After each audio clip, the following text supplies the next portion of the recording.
Hi guys, it's Allie Cody. I'm a certified holistic nutritionist and also a certified fitness instructor and the founder and CEO of Avocado Alley, where we focus on healing through food and through faith.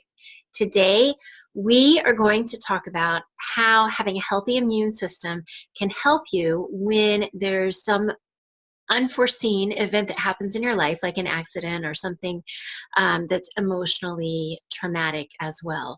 But first, don't forget, subscribe below and ring the bell so that you are notified every Friday when a new episode drops in. All right, let's get right to it. I am going to share my screen, and the reason I'm doing this PowerPoint is because I've had some sweet friends in my life lose their life, and it was all because they weren't operating with a healthy immune system. And then in a couple of instances, there was a car accident and their body just couldn't survive because they were already fighting against itself.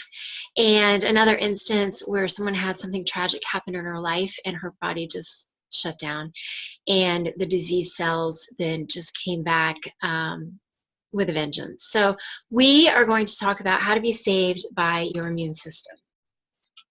Okay, an optimized immune system can save your life, especially when the unexpected happens. And we want to keep our immune system at the healthiest level possible, even if we're not experiencing chronic illness. You know, I work with a lot of ladies who are experiencing pain, lots of inflammation. Many of them are working through chronic illness, and we're working to alleviate and reverse those issues. But even if that's not your case, please understand that you do not want to take this for granted. You want to have a healthy immune system because you never know what's going to happen in your life.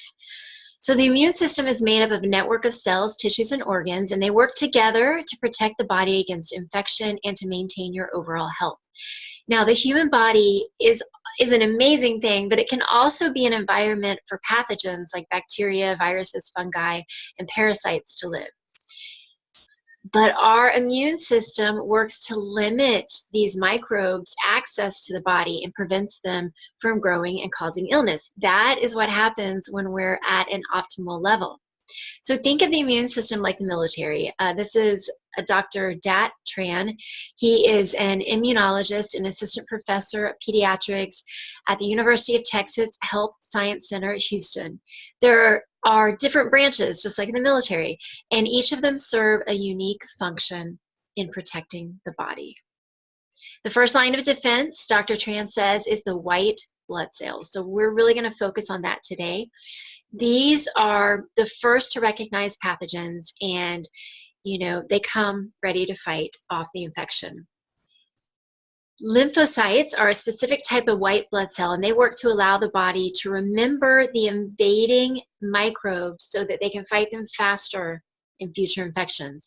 If you're like me, a little bit of science, is coming back. We learned this in school.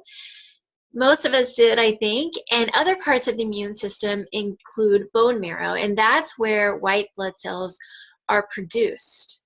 So you can kind of see what happens here with the bone marrow to the stem cell to the white blood cells, red blood cells, and the platelets. Other parts of our immune system include the lymph nodes, and I will be doing a series maybe in a few weeks on the lymphatic system as well. Our lymph nodes produce and store infection-fighting cells in our bodies. Another part of our immune system is the spleen. The spleen helps control the amount of blood in the body, and it cleans out old or damaged blood cells from the body. So we actually churn out, misspelled word there, oh well.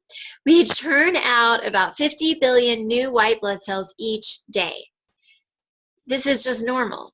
But in response to inflammation or infection, that number can shoot up to 100 billion or even more. In fact, that is what pus is. Pus is largely composed of millions and millions of white blood cells. Is it starting to make sense here? So we've got inflammation in the body and we're fighting that off. That's what we have inside. The white blood cell count is a common laboratory test, as you probably know. When you show up at the ER, for example, with abdominal pain, the ER will run your blood. And if you have a white blood cell count above 10, that's 10 billion per quart of blood, then that may mean you have appendicitis. Most Americans fall between 4.5 to 10 on their white blood cell count. But most Americans are unhealthy. Think about it. 1 in 2 have heart disease, 1 in 3 cancer, 1 in 3 diabetes. So do we really want to stay in the healthy American range when most Americans are not healthy? Having excess fat itself is actually a marker for inflammation. So anyone who walks around with 2 billion more white blood cells per quart than someone who is not overweight means that that's how their body is fighting off that inflammation. So by having that excess weight, your body is constantly fighting against itself, and those white blood cells are high. So someone with, let's say, a 47-inch waist walking into the ER with abdominal pain, and they have a 14 white blood cell count, they may not have appendicitis or an infection. It just could be their baseline.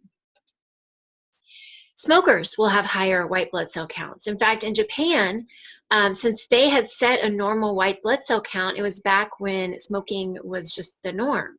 So now it would seem that many non-smokers have a white blood cell count that's too low, but it's being compared to the smoker's white blood cell count. Now it appears that 3 may be a healthy count. So here's a question. Do people with lower white count cells have less heart disease, cancer, and overall less premature mortality? The answer is yes.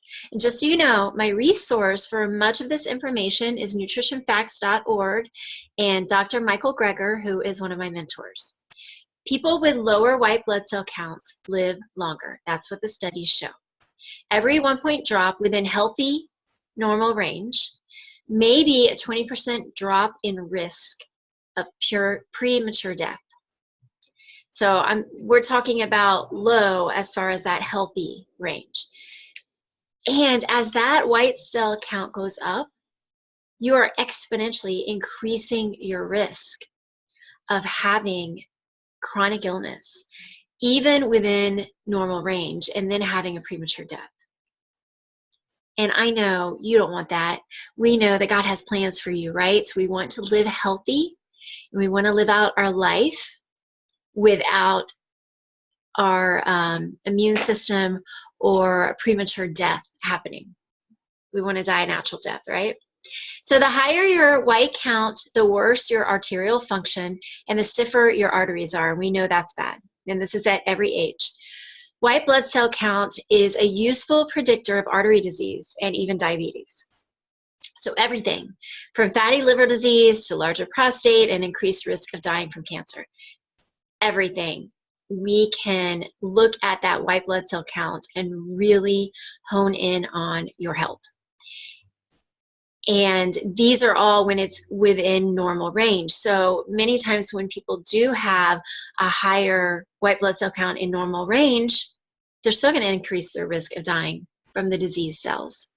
So you want to live longer and be healthy and happy and thriving, then your white blood cell count is important. You should know it. Most Americans have a white blood cell count, like I said, between 4.5 to 10, but many are unhealthy, even with that count.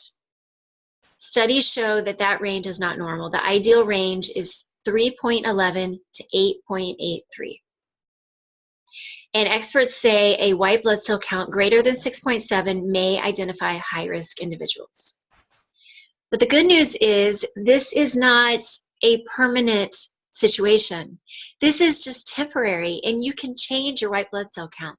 So you want to avoid foods that are high in saturated fat, high in cholesterol, high in added sugar, and you want to avoid foods that are really man-made and have tons of processed chemicals in them. That is our goal. All right, let me come back to you guys live. I hope that was helpful. I know it was eye-opening for me when I was reading through all of this information as I was getting certified, and then through some of my continuing education as well. So we want to get you to where your white blood cell count is kind of in that 3.11, 4.5 range. That's our goal. And we can do that through nutrition. So check the link below and you will be able to join my Facebook group for free. And then if you wanted to work one-on-one or join my group or even find out about it, then there's a link below for that as well.